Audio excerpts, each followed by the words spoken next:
Hi everyone, welcome to Science Fanatics. இன்னைக்கு நம்ம 10th class science first chapter பார்க்க போறோம். first chapter உடைய பேர் வந்து chemical reactions and equations. இன்னைக்கு நம்ம கம்ப்ளீட்டா ஃபோக்கஸ் பண்ண போறது chemical equations. So in the chemical equations, what is the reason for writing the chemical equations na? First to describe the chemical reaction.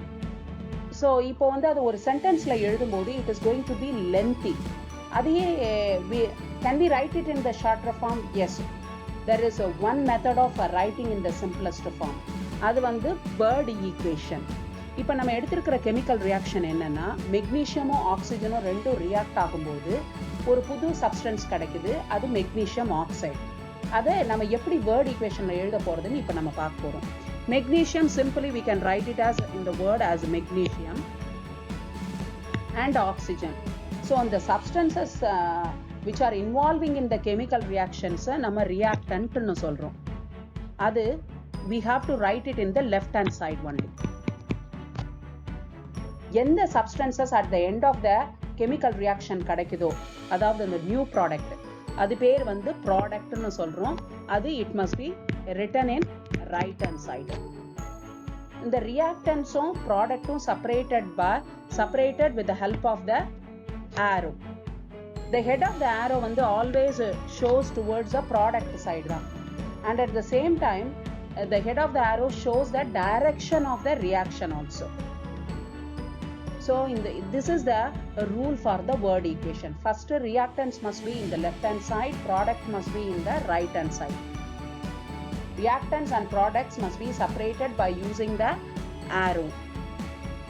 இப்போ வந்து chemical reactionல more than one element or substance involve ஆயிருக்குன்னா it must be separated by using the plus symbol.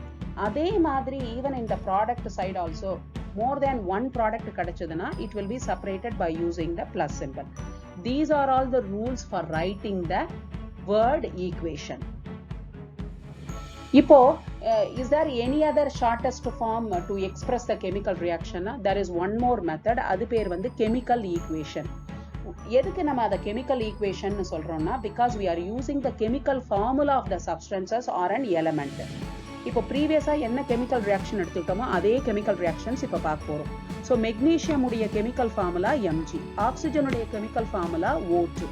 So they are all considered as the reactants as long as they are involving in the chemical reactions. So it must be written in the left hand side.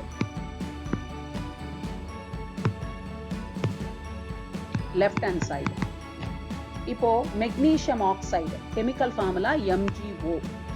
This is considered as a product. So it must be written in the right hand side. Reactants or product separated by the arrow mark. And at the same time the head of the arrow shows towards the product, and at the same time it shows the direction of the reaction.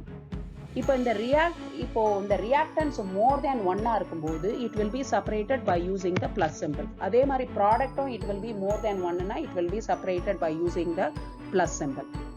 இப்போ நம்ம next ஸ்டெப்புக்கு வரோம் after chemical formula. So now we have to look at that the number of the atoms of each element in the reactant side. Are they equivalent to that the number of the atoms of the element which are present in the product side? Simple சொல்ல போனோம்னா, இப்போ reactant sideல how many atoms? Mg, magnesium 1 இருக்கு. Oxygen எத்தனை atoms இருக்கு இந்த reactant sideல? 2 இருக்கு. Product sideல magnesium 1 இருக்கு. Oxygen பாத்தீங்கன்னா 1 தான் இருக்கு. So they are not at all balanced. So if they are not balanced, they are considered as the unbalanced equation. So in the unbalanced equation நம்ம வந்து skeletal chemical equation னு சொல்லலாம். So skeletal chemical equation, it is nothing but unbalanced equation. So in the unbalanced equation, what is the necessary for balancing the equation? அதை next பார்க்க போறோம். According to law of conservation of the mass, ஒரு substance உடைய மாஸை வந்து நம்ம add பண்ணவோ இல்லை புதுசாக கிரியேட் பண்ணவோ இல்லை டெஸ்ட்ராய் பண்ணவோ முடியாது. ஸோ நம்ம in the beginning of the chemical reaction la எத்தனை number of atoms present ஆயிருக்கோ ஒவ்வொரு substanceலயும் at the end of the chemical reactionலயும் the same number of the atoms present into it. நீங்க கேட்கலாம், if the chemical equation is not balanced, is it right? We can just consider the unbalanced equation and it is not exactly accurately correct. So it is must to balance the equation.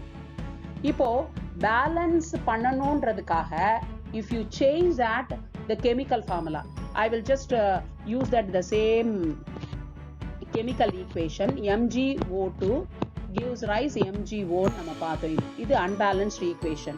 So இத balance பண்ணணும்ன்றதுக்காக instead of O2 if you just use O means then it is going to be wrong, because you are not allowed to manipulate or alter the chemical formula of the substance or the element.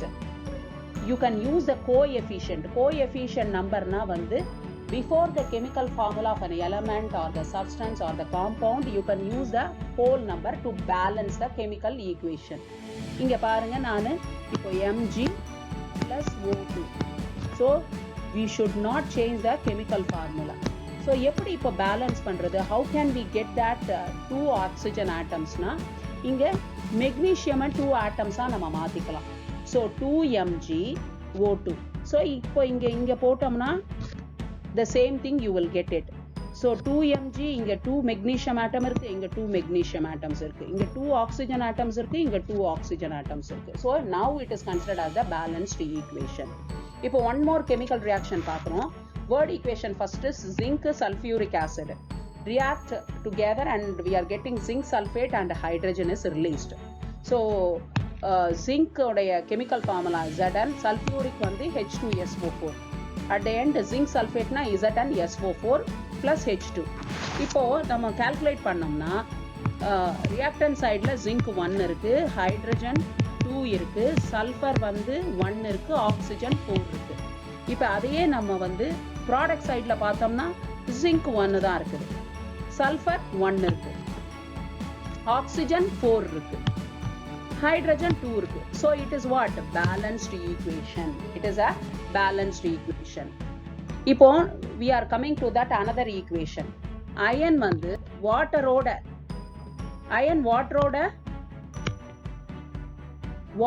react ஆகும்போது iron oxide and hydrogen is released. இப்போ நம்ம first of all இப்போ வந்து balance பண்ணும்போது if you write it separately each element or each compound, அப்போ it will be easy for you to balance the equation. So first step இது மாதிரி எழுதிக்கிறோம். Second step நம்ம பார்க்கணும். So which one? நம்ம இந்த மாதிரி Fe வந்து reactant sideல எத்தனை இருக்கு? 1 இருக்கு. Hydrogen எத்தனை இருக்கு? 2 இருக்கு. Oxygen 1 இருக்கு. Product sideல எத்தனை இருக்கு? Iron 3 இருக்கு, hydrogen 2 இருக்கு, oxygen 4 இருக்கு. So first of all we have to check which number of the element has the highest number of atoms.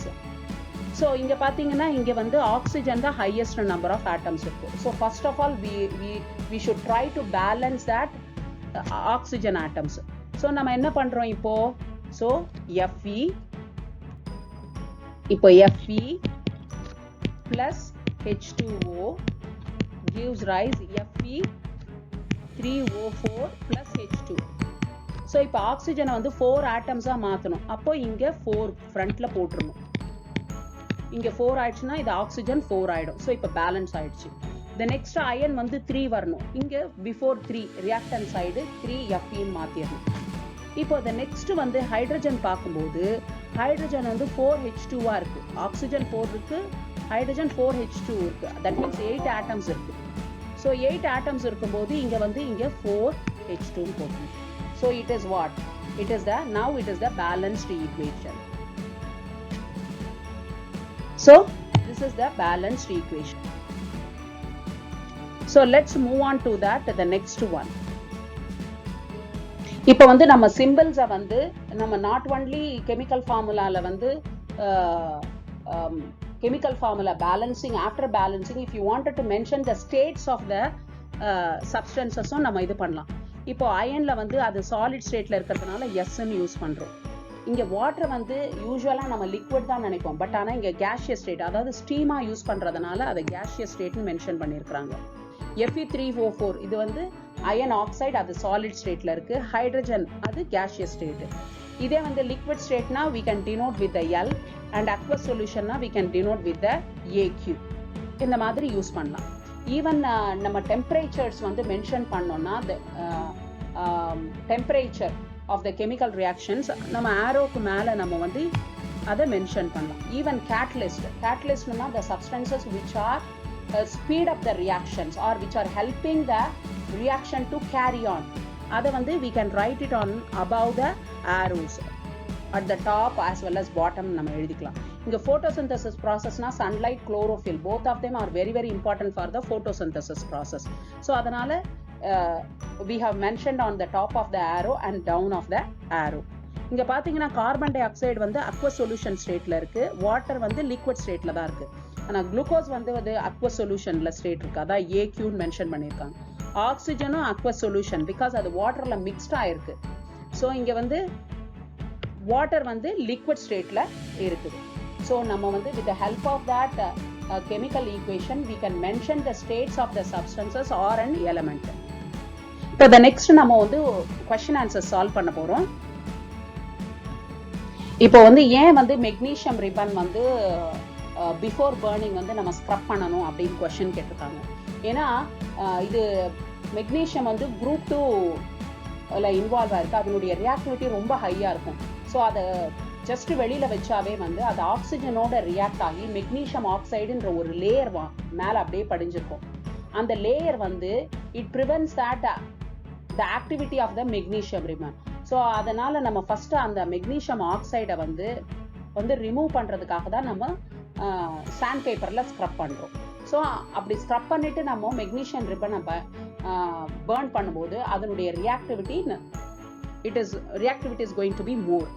இங்கே வந்து நெக்ஸ்ட் கொஸ்டின் வந்து they have given that word equation கொடுத்துருக்காங்க, அதை பேலன்ஸ்ட் ஈக்குவேஷன் கெமிக்கல் ஈக்குவேஷன்ஸாக மாற்றணும்னு சொல்லியிருக்காங்க. இப்போ ஹைட்ரஜன்னா H2, குளோரின்னா Cl2. So அதை balance பண்ணுறதுக்கு 2HCl. அதே மாதிரி பேரியம் குளோரைட், அலுமினியம் சல்ஃபேட், அதையும் Ba2Cl2, Al2SO4 thrice. அதை பேலன்ஸ் பண்ணுற மாதிரி இங்கே மென்ஷன் பண்ணியிருக்கிறோம். So first you have to follow up what are the instructions I have given. அது பண்ணும்போது you will get it all those things. இங்கே அதே மாதிரி தேர்ட் வந்து balanced chemical equation. They have given that detail chemical reactions பத்தி டீடைலா வேர்ட்ஸ்ல சொல்லிருக்காங்க. நம்ம we are supposed to write it in the chemical equation, அந்த ஸ்டேட்டையும் மென்ஷன் பண்ணணும். இப்போ BaCl2 பேரியம் குளோரைடு அது வந்து aqueous solution ஸ்டேட்ல இருக்கு. அதே மாதிரி சோடியம் சல்ஃபேட் இன் வாட்டர்னா அதுவும் aqueous solution ஸ்டேட் தான். gives insoluble barium sulfateனா அது solid state BaSO4. 2ANaCl sodium chloride அது. ஸோ அதுவும் aqueous solution ஸ்டேட் தான், சோடியம் குளோரைடு. த நெக்ஸ்ட் வந்து சோடியம் ஹைட்ராக்சைடு NaOH. நெக்ஸ்ட் வந்து இன் வாட்டர். ஸோ இன் வாட்டர்னா அது aqueous solution தான். HCl அகெயின் அதுவும் aqueous solution தான். NaCl that is sodium chloride solution. So அதுவும் aqueous solution தான். H2O என்னது வாட்டர், அது liquid state. So here we framed that chemical equation with the states of the substances. So we have completed the chemical equations. The next session we are moving on to the next topic. Thank you.